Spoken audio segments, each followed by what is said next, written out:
હાલો મિત્રો, સ્વાગત છે તમારું ભારતીસ કિચન ગુજરાતીમાં।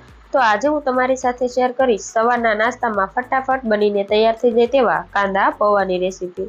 આમ તો આપણા બધાના ઘરમાં બટેટા પૌવા તો બનતા જ હોય છે, પણ આજે આપણે કાંદા પૌવા બનાવીને તૈયાર કરીશું। અને આજે આપણે આ કાંદા પૌવા અમુક ટિપ્સ અને ટ્રિક્સ સાથે બનાવીશું, જેનાથી કદાચ જો તમે પહેલી વાર પણ આ કાંદા પૌવા બનાવતા હશો ને તો પણ તમારા આ કાંદા પૌવા છે તે આવા એકદમ છૂટા છૂટા અને ખાવામાં પણ એકદમ ટેસ્ટી બનીને તૈયાર થશે। અને હા, જો તમને મારી રેસીપીઓ ગમતી હોય અને હજી સુધી મારી ચેનલને સબસ્ક્રાઈબ ન કર્યું હોય તો મારી ચેનલને સબસ્ક્રાઈબ કરજો। તો ચાલો રેસીપી શરૂ કરીએ। તો સૌપ્રથમ આપણે કાંદા પૌવા બનાવવા માટે એક મોટા બાઉલમાં 2 કપ જેટલા આપણે ચાળેલા પૌવા એડ કરી દઈશું। અને પૌવાને આપણે 2 થી 3 પાણીથી એકદમ સરસ રીતે હાથથી ઘસીને ધોઈ લઈશું। અને અહીં હું 2 વ્યક્તિ માટે પૌવા બનાવી રહી છું, એટલે મેં 2 કપ જેટલા પૌવાનો ઉપયોગ કરેલો છે। જો તમારે વધારે બનાવવા હોય તો તમારે વધારે પૌવા લઈ લેવાના। તો હવે આપણે આ પાણી નિતારી દઈશું અને આપણે આ પૌવાને એક કાણાવાળા વાસણમાં કાઢી લઈશું, જેથી પૌવામાં વધારાનું બધું જ પાણી છે તે નીકળી જાય। અને હવે આપણે એક પેનમાં 3 મોટી ચમચી જેટલું તેલ ગરમ કરવા માટે રાખી દઈશું। અને તેલ ગરમ થઈ જાય એટલે અડધી ચમચી જેટલી રાઈ એડ કરી દઈશું। અને રાઈ ફૂટી જાય એટલે અડધી ચમચી જેટલું આપણે તેની અંદર જીરું એડ કરી દઈશું।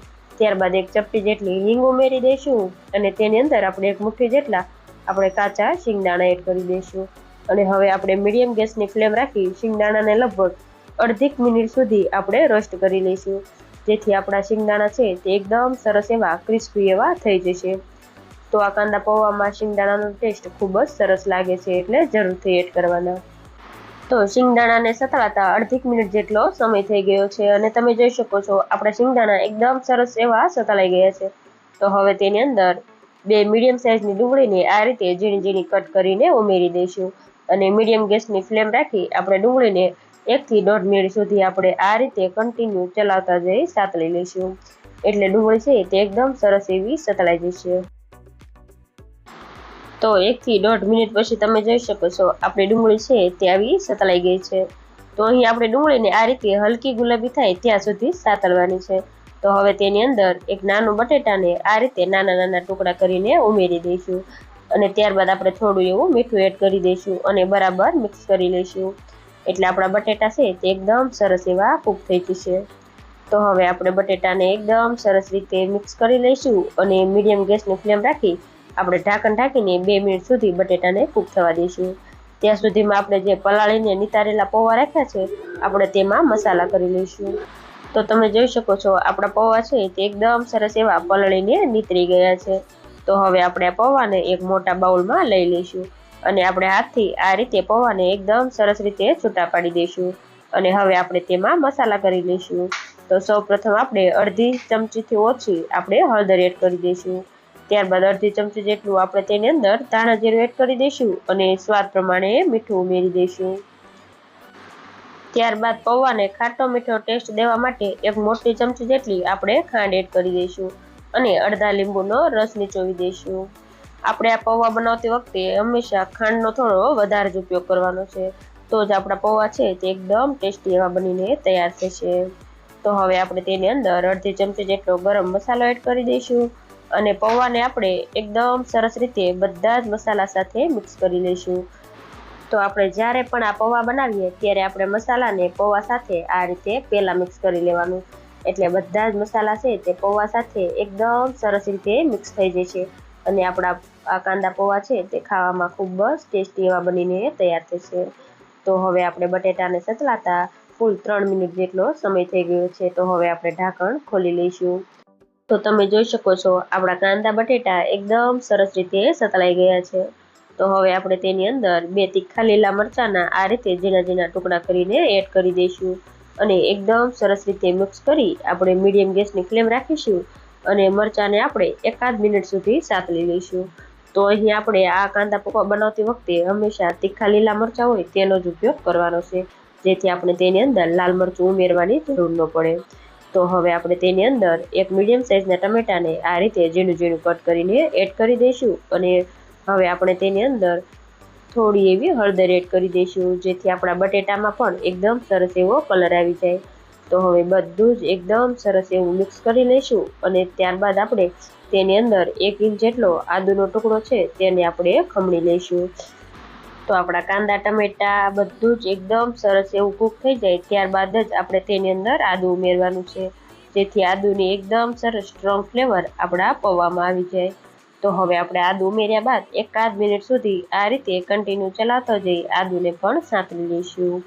અને 1 મિનિટ જેટલો સમય થઈ જાય ત્યારબાદ હવે આપણે તેની અંદર જે મસાલાથી કોટ કરેલા પૌવા રાખ્યા છે આપણે તે ઉમેરી દઈશું। અને આપણે બધા જ પૌવાને મસાલા સાથે એકદમ સરસ રીતે મિક્સ કરી લઈશું। તો શરૂઆતમાં તમને પૌવાનો કલર થોડો આવો દેખાશે, પણ જેમ જેમ આપણા પૌવા કૂક થતા જશે તેમ તેમ આપણા પૌવાનો કલર છે તે એકદમ સરસ એવો આવી જશે। તો આપણે આ પૌવા બનાવતી વખતે આપણે લાલ મરચાંનો ઉપયોગ નથી કરવાનો, એટલે પૌવાનો કલર છે તે ખૂબ જ સરસ એવો આવે। તો તમે જોઈ શકો છો આપણા પૌવા બધા જ મસાલા સાથે એકદમ સરસ એવા મિક્સ થઈ ગયા છે। તો હવે આપણે તેની અંદર 3 મોટી ચમચી જેટલું આપણે પાણી હાથથી આ રીતે પૌવામાં છાંટી દઈશું અને બરાબર મિક્સ કરી લઈશું।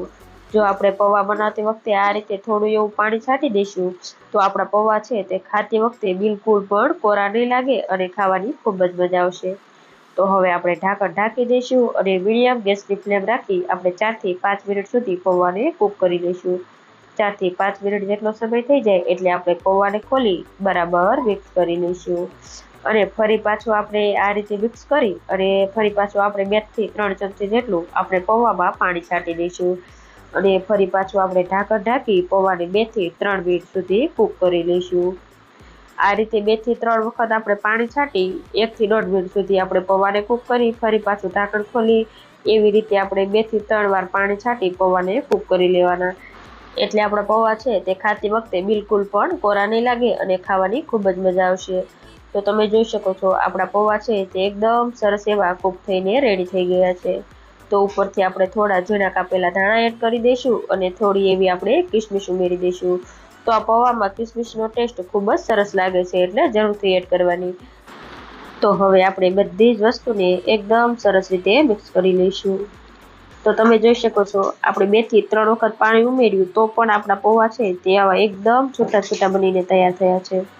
તો તમે પણ આ રીતે કોઈ દિવસ જો આ કાંદા પૌવા ન બનાવ્યા હોય ને તો એકવાર જરૂરથી ટ્રાય કરજો।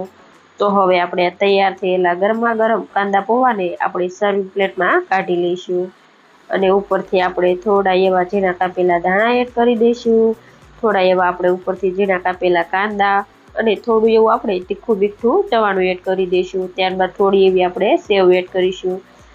તો આ પૌવામાં આપણે જો આ રીતે થોડું તીખું મીઠું ચવાણું એડ કરીશું ને તો પૌવા ખાવામાં વધારે ટેસ્ટી લાગશે।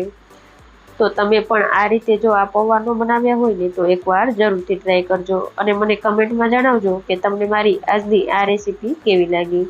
અને જો પસંદ આવી હોય તો વિડીયોને લાઇક કરજો, શેર કરજો અને મારી ચેનલને સબસ્ક્રાઈબ કરજો। અને આવી જ નવી રેસીપીઓના વિડીયો જોવા માટે બાજુમાં આપેલા બેલ આઇકન પર ક્લિક કરજો, જેથી તમને મારી નવી આવનારી રેસીપીઓના નોટિફિકેશન સૌથી પહેલા મળે।